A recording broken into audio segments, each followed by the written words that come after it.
Last weekend, I went to the Productivity Con in Austin, Texas. The name gives away everything, of course. It's a mini convention about improving one's productivity.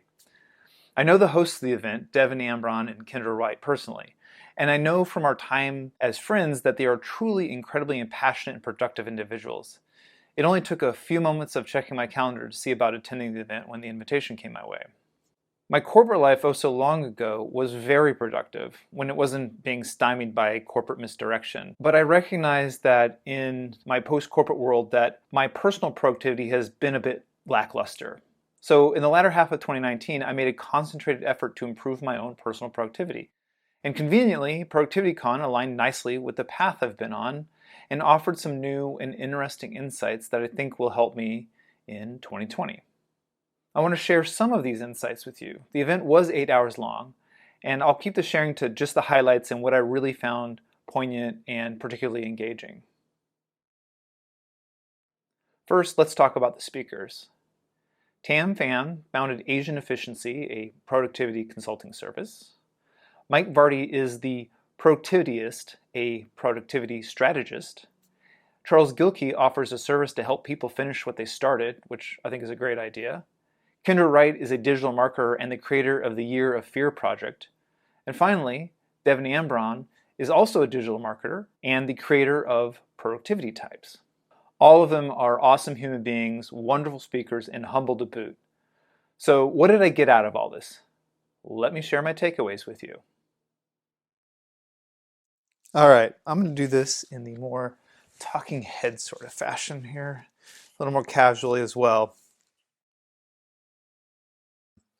Now, Tan, he started with this concept of managing yourself is more important than managing your time. And I love this sentiment because it's very poignant and a great reminder of how we get in our own ways. We often fall back on the excuse that we just didn't have enough time, but the reality is we just didn't do the work, right? So we need to do the work on ourselves so that we can make better use of our time. One thing I'm really happy he brought up and was repeated a couple times is the concept that multitasking is a myth, because it is.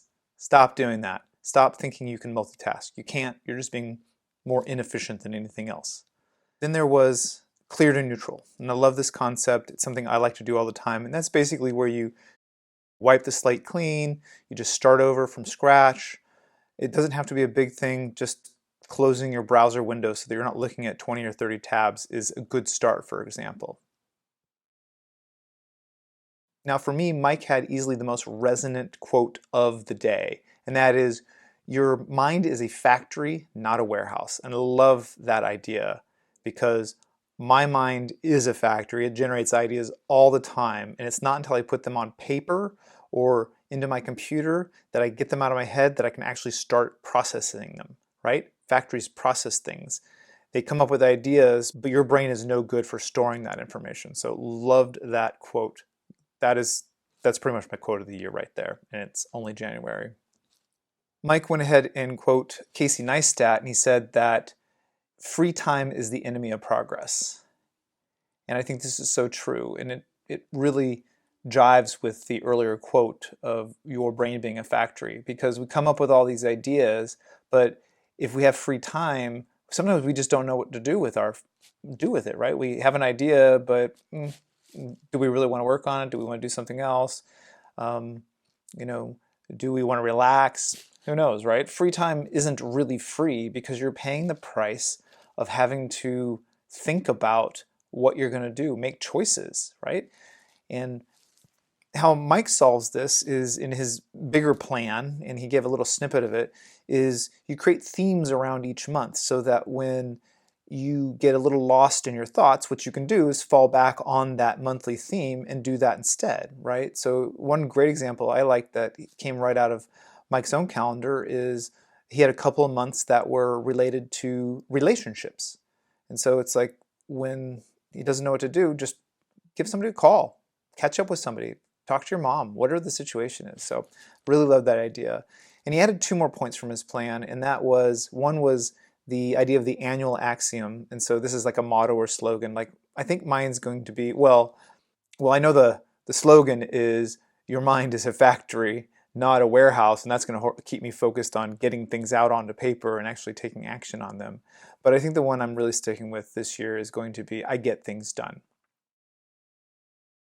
And then the last point he brought up as part of his bigger plan is the idea of weekly sprints. And so if you're in software development, like, you know what a weekly sprint is, but for the rest of us, the concept of the weekly sprint is that you just concentrate for 1 week on a given component of your project or some task that you need to do or whatever it might be. It's something that you need to get out of the way. You need to get it done. And so you just focus on it. Mike recommends not overdoing this though. Do it 3, 4, 5 times out of the year max, but don't do it 26 or 52 times out of the year. That's just a recipe for a burnout. Kendra was fantastic on stage. She just does a great job at delivering content. And her content was pretty straightforward and simple. Quit. Quit more often. She talks about deleting things off your to-do list, delaying them, or delegating that effort. We have to learn how to do those things because otherwise we become too overwhelmed with all of the information and all of the ideas that we're going to deal with.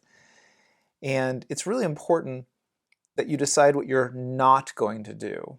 And I really like that sentiment because, like I said, we get so overwhelmed with all of the stuff that we are given choices of. And a lot of us, we just want to say yes to everything. And that's just simply not manageable. You can't manage your time in your life if you say yes to everything. So prioritize and figure out what you're going to cut off so that you aren't doing that and it's not distracting you.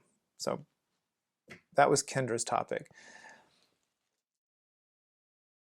Now, Devin got into productivity types, and this is a creation of his where he has a little test and you can categorize yourself in 1 of 4 ways. You can either be a strategist, you can be a planner, you can be a connector, or you can be a performer. I happen to be a strategist, and at second level, I happen to be a connector. And what I really liked was how he framed these in what their weaknesses are, actually. So a strategist, for example, is, and I'll read this off, is big picture ideas and how to do things. They are starters rather than finishers. I think that's a fair description of how I function. Planner.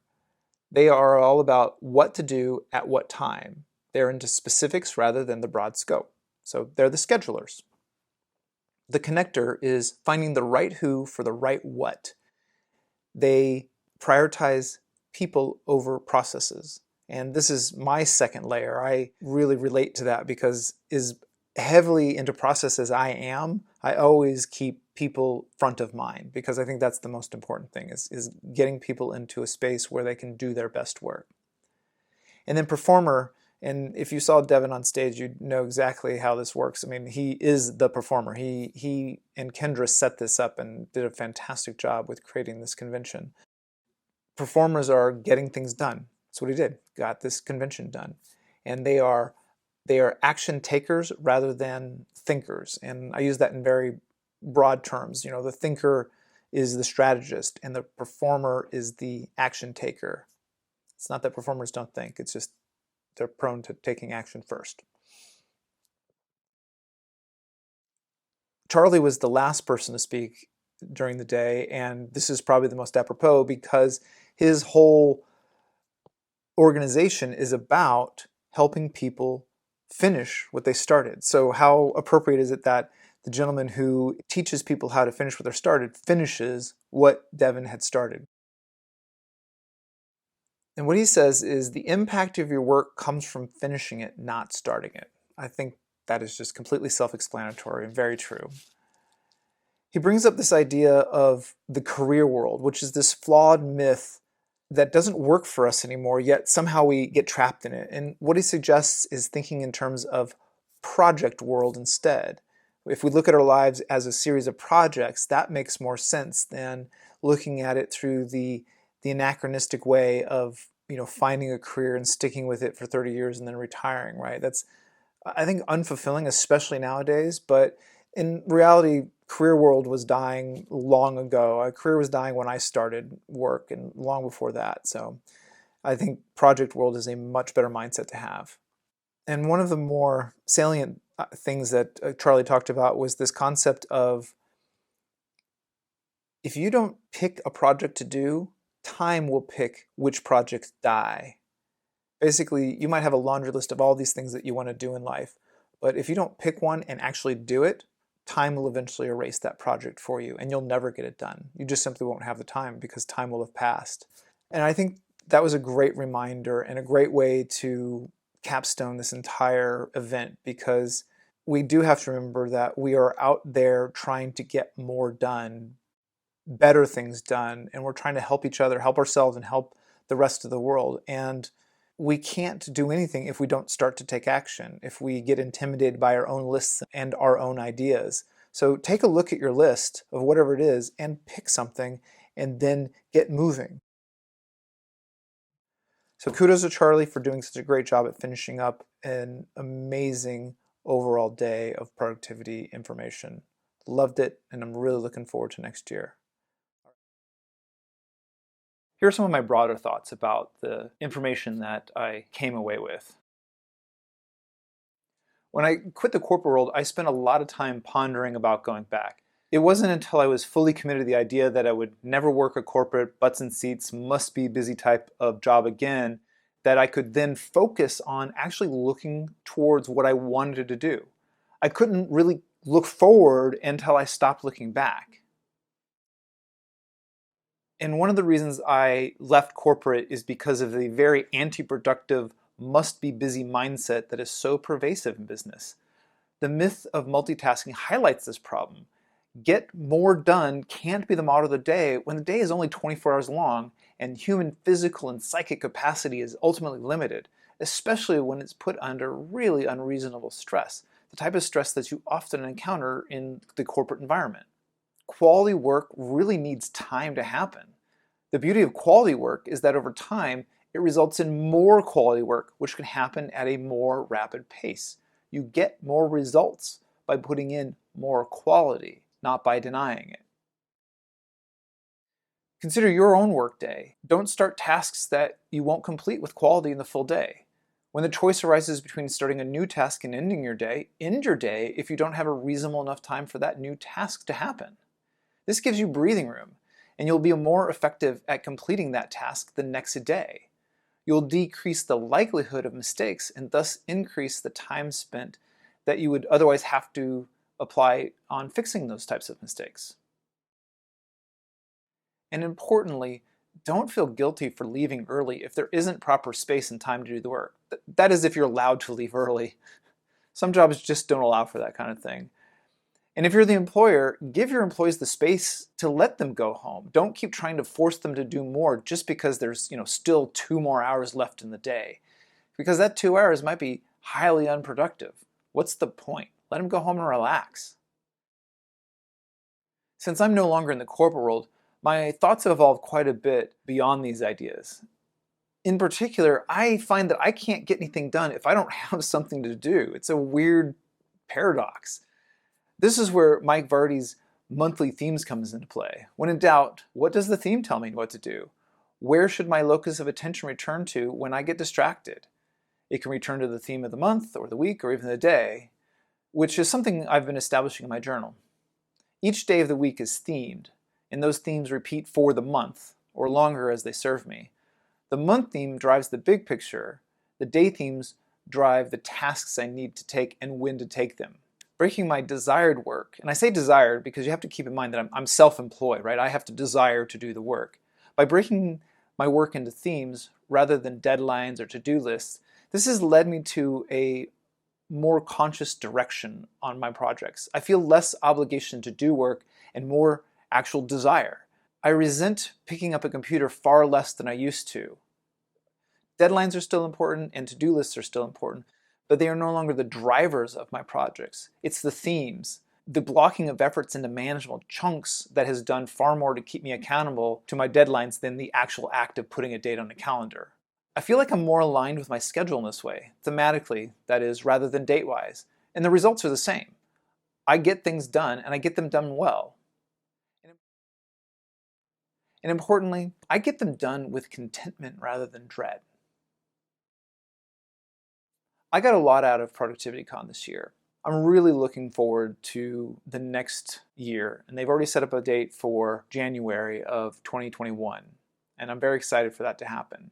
If you're the type of person like me, you're self-employed, you're undermotivated, you need some help, reach out to some of these people because I think that they really can help you out. I just went to an 8-hour conference and I got a ton out of it. So I hope this all was very helpful to you, and it was great for me just to go over it as a retrospective.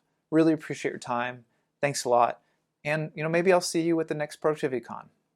Take care.